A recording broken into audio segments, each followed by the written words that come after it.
to find your dreams come true.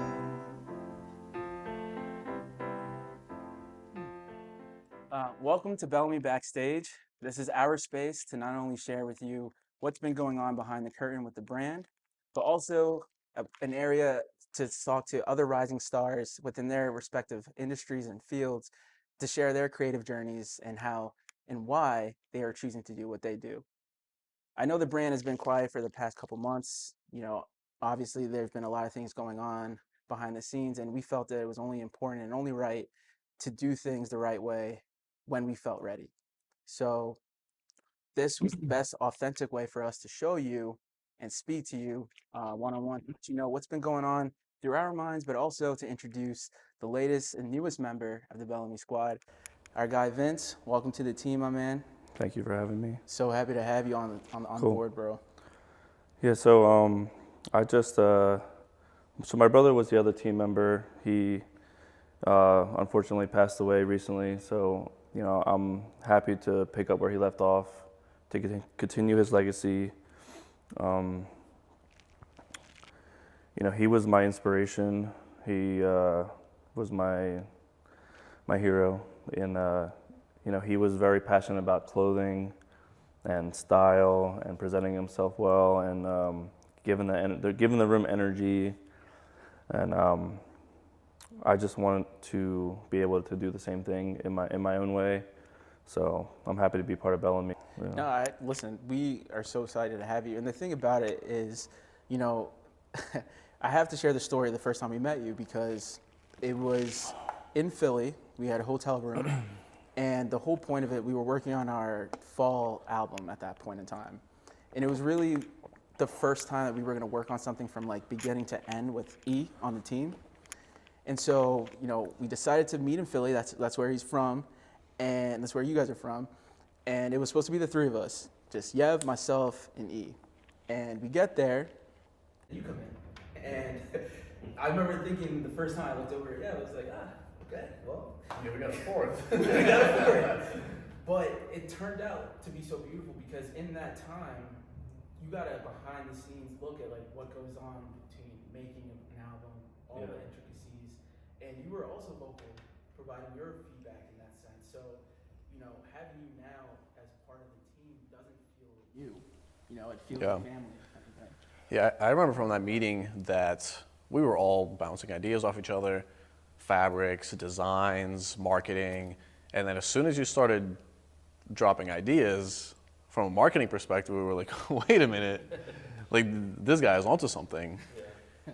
And so it's interesting now kind of coming full circle, and as you mentioned, we did lose Erik, and that kind of shattered the immediate plans that we had for Belleme, and how do we come back from that? And it was it was something that was on my mind constantly because Belleme meant a lot to me. I know Belleme meant a lot to Erik. Obviously, you as the founder, Belleme meant a lot to you. And this was one of those things where we could not give up. We could not let this be our end. Right. And so kind of the turn of events where Vince, that you were able to come on to the team and add a new energy, new perspective to the team, and seeing the ideas that you've been able to come up with, and I'm excited personally to execute on those things. And having you on the team has allowed us to not just focus on smaller drops where the word of mouth marketing. Like now we're in a position where we can go larger collections, much larger breadth of marketing. That's what I'm looking forward to the most, honestly, because having a brand, a startup, there's so many things that go behind the scenes. Like you have to consider the yields of what it costs to even make a garment, how many of what size, who are you selling it to? Those are all questions that go in behind the scenes that no one really knows until we come out with something. But having you on board is going to give us now like that freedom to really just express exactly what it is that we want to do and see if the world reciprocates that energy that we're putting out. Exactly. Yeah, I remember, the things that we were discussing with Erik when it comes to the garments that we want to use or the garments that we want to create. It's really difficult to strike a balance between the highest quality fabric, the highest quality construction, the highest quality, whether it's embroidery, labels, screen printing, whatever, because you kind of have to choose. Like, do you want to be in New York City and create these garments in New York City, use the finest fabrics, or do you want to make a lot of money? Do you want to make a lot of profit? And because we wanted to make clothes for ourselves, clothes that we would wear ourselves, we just decided to do all of the best, pick all of the best things, and forget about the money, forget about making profit. Right. Everything is word of mouth. Everybody that has tried something on, it's like, wow, surprised by the quality that we were able to come out with as a young brand. And this is what I want to continue doing. This is what I want to continue kind of pushing forward and really express more and more of our creative prowess between even the three of us. Right. 100%. Yeah, and to go back to like the first meeting, or the first meeting that I intervened in, that was like very like new to me, and I felt honored to be there. I even asked my brother at the time, like, are you sure if I can come? And he was just, my brother was more of like who cares, like just come, we'll figure it out. So it was like, when I got there, I just wanted to see my brother in action, like I always did. I was always impressed by the way he presented himself and the way he collaborated with his friends, and just being in that environment and just seeing everybody bounce ideas off each other, it was just so inspiring. Yeah. I kind of felt like I felt something I didn't even know existed, like in my world, because I just didn't go that path. So it was very cool to be like, wow, this is like very interesting.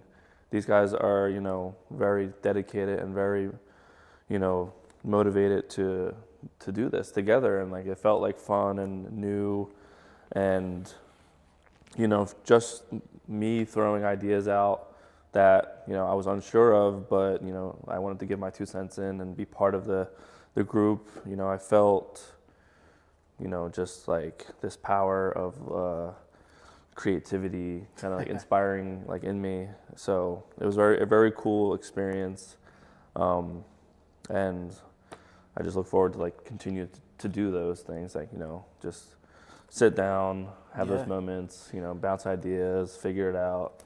So I'm excited for like what's next for Belleme. Yeah, and so what is next for Belleme? Let's give them a little sneak preview. You know what I mean? What's going on? I mean, listen. So we've been doing this for so long with your brother, and it only made sense. The only way that I know how to express myself is through doing Bell, to be honest with you. Yeah. Like, this, for me, has always been my outlet.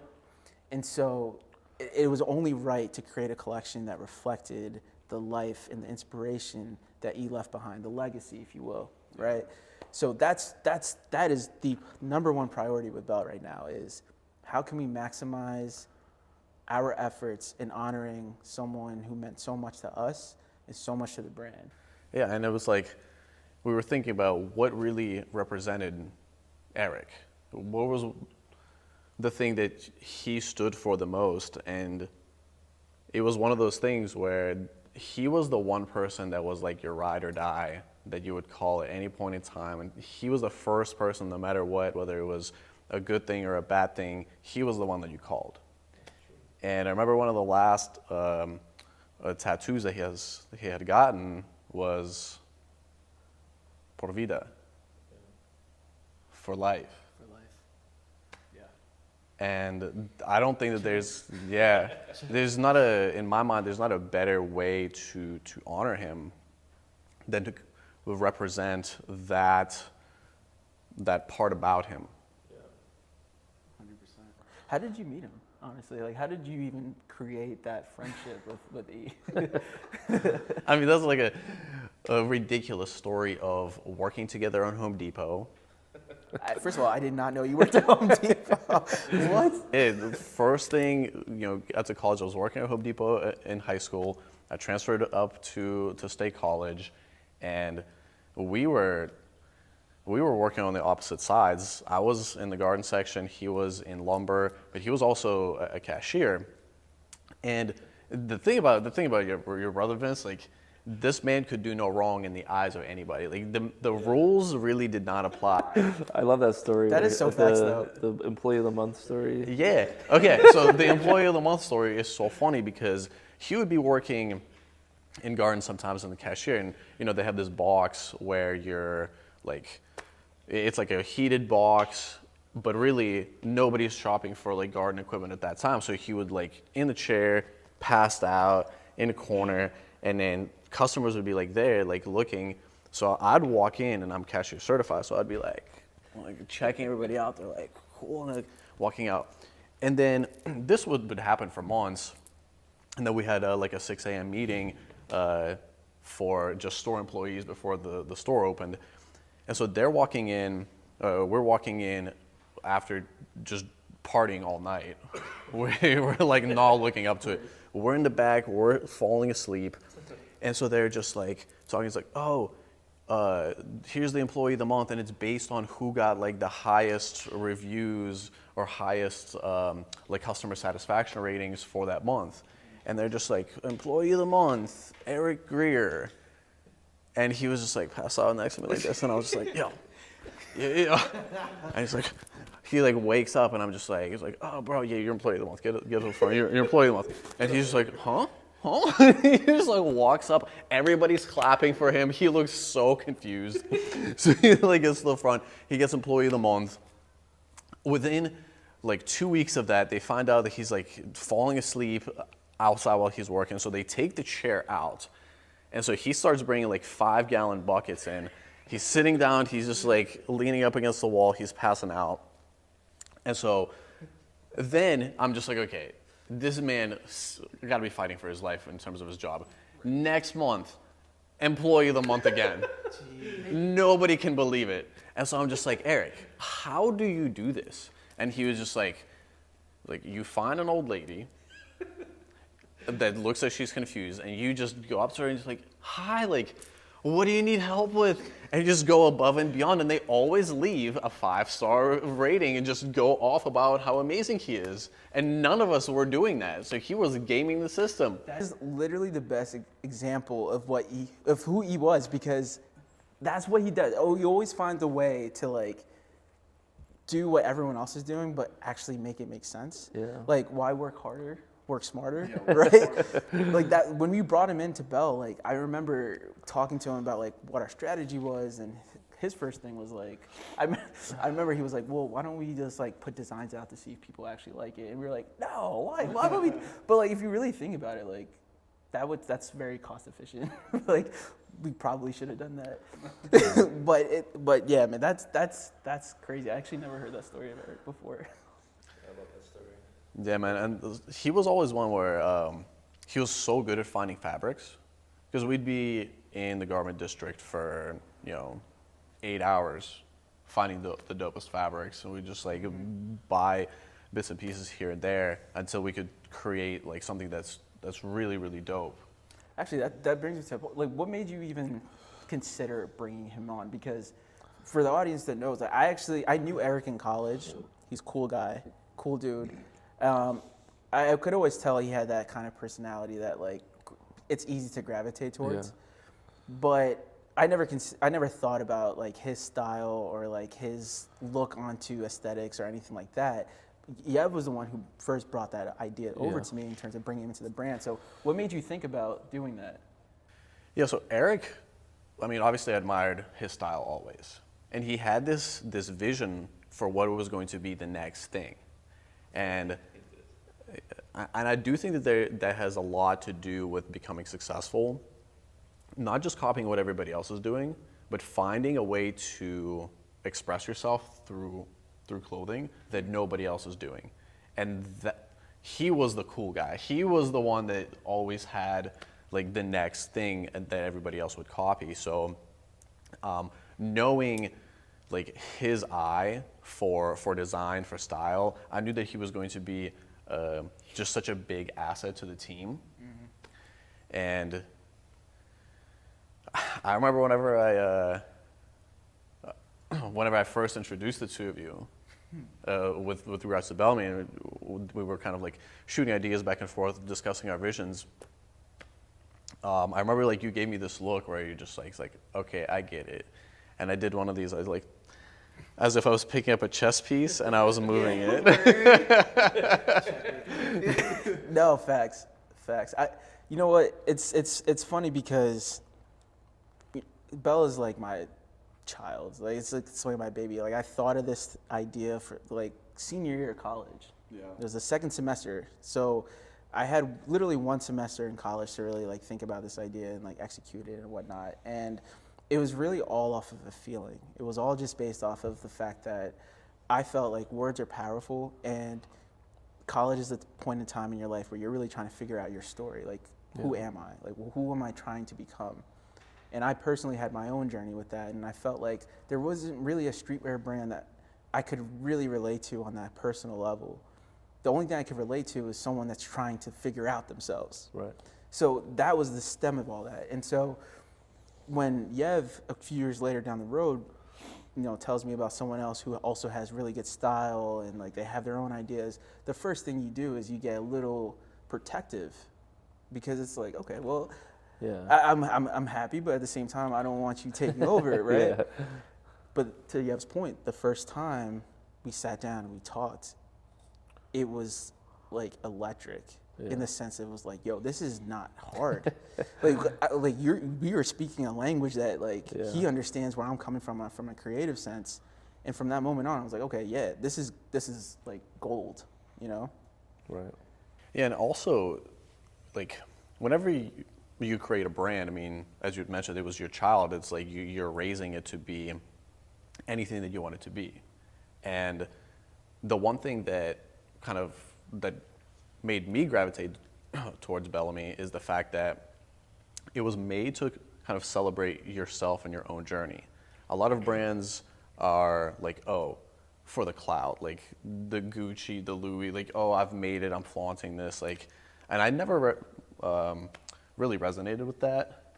And any brands that kind of showcased like your self-belief were like extremely cheesy and had these like, you know, really cheesy graphic designs with these cheesy sayings. I didn't gravitate towards that either. It just didn't feel right to me. Yeah. But the way that you could craft words and put them together with like really quality fabrics and like cool designs, and you know, we very early on decided that we were not going to do printing on blanks. We were going to be doing cut and sew from scratch. Yeah. Technical designs and working from with the manufacturer to just go from picking threads, picking fabrics, picking everything, putting everything together, and that allowed us to tell our own story. And that's what I really liked and really wanted to focus on, because I feel that the people that I resonate with the most, the messages that I resonate with the most, was the people that are like, you have your job, but you're also trying to like better yourself, do the best that you can, and like, that your trajectory is upward, but you're in that mode of the journey where that's whenever you're gonna look back, like that was the fun part. Yes. Facts. Yeah. Facts. I definitely can like understand that. I know we like talked a little bit on the way here on the elevator. I was just mentioning like finding purpose and finding reason, and like my girlfriend asked me a few days ago, like how do I handle grief? It's not like there's no answer for it. Everyone handles it different. Everyone has their own steps. But through that question, I just kept, for some reason, thinking about Belleme, because I want my brother's legacy to continue to thrive like throughout my life and everyone else's, and I feel like I can use like the power of what he left me to like inspire me to put my effort into Belleme. And like I know I mentioned like kind of like an analogy earlier, adding water to my cement of my path. Like I just feel like with Belleme, that's like giving me that chance. Like it's helping me see my path, help me build it, and it's making me feel like I have a purpose and like a reason, and it makes me like happy and like joyful to be able to like continue my brother's legacy, to continue something that he loved doing so much, like with passion. And you know, it's beautiful. Like, and when I was trying to figure out like how to handle grief, you know, the consistent thing that I just kept finding was purpose. Like, you know, why do I feel like I can continue to, you know, move forward, you know? And my brother Erik just always instilled that in me, of, you know, doing the best you can, having drive, and, you know, being passionate about like what you're doing and like why you're doing it, you know. So I just like will always like hear him in my head, like, you know, that I am as great as him. Like he would hate that I would always be like, you're better than me, or I would always think he's like the greatest person, because I was the younger brother, you know, it's typical. But you know, he always saw me as the better like half. Oh wow. But we just had like different mentalities. But he always envied mine, and I always envied his. So it was like very like perfect, kind of like yin and complementary yang. in a way. Wow. So it was just like very like cool, but you know, envious. Like, you know, envy is it's just a funny thing, like, because you always want something you don't have, or you see like someone projecting something that is like new to you that you don't think you can do. But Erik always instilled confidence and energy to everyone around them. That's a fact. Yeah. That is a fact. And like, it was just like his superpower. Like, me and Yev made that joke like a few times now. Like, he had a superpower of bringing out people's confidence, bringing out their light, you know, that was in their darkness, you know, kind of thing. And that was like his thing. Like, he would make enemies of people, and I'd be like, there's no way they're gonna be friends. Like, he burnt that bridge. Yeah. And then a week later, he's like, so and so are my best friend now. And I'm like, what do you mean? You guys were cursing each other out earlier. And it's like somehow that negativity in the beginning makes kind of makes that person who was, you know, starting the argument be like, maybe he was onto something, you know. He like kind of you step back off your high horse a little bit, and then they meet eye to eye, and then they're like, what did you mean by that? And then, like, you know, it creates that great friendship. And I've seen him do that multiple times with people, like, because he speaks truth, or his truth. It might not always be right, and, you know, someone might not take it the right way, but the majority of the time he would create so many friendships through argument, through like challenging their outlook in life, or whatever. That's a great point. Yeah. Yeah. So I was always like, damn, like how do you do that?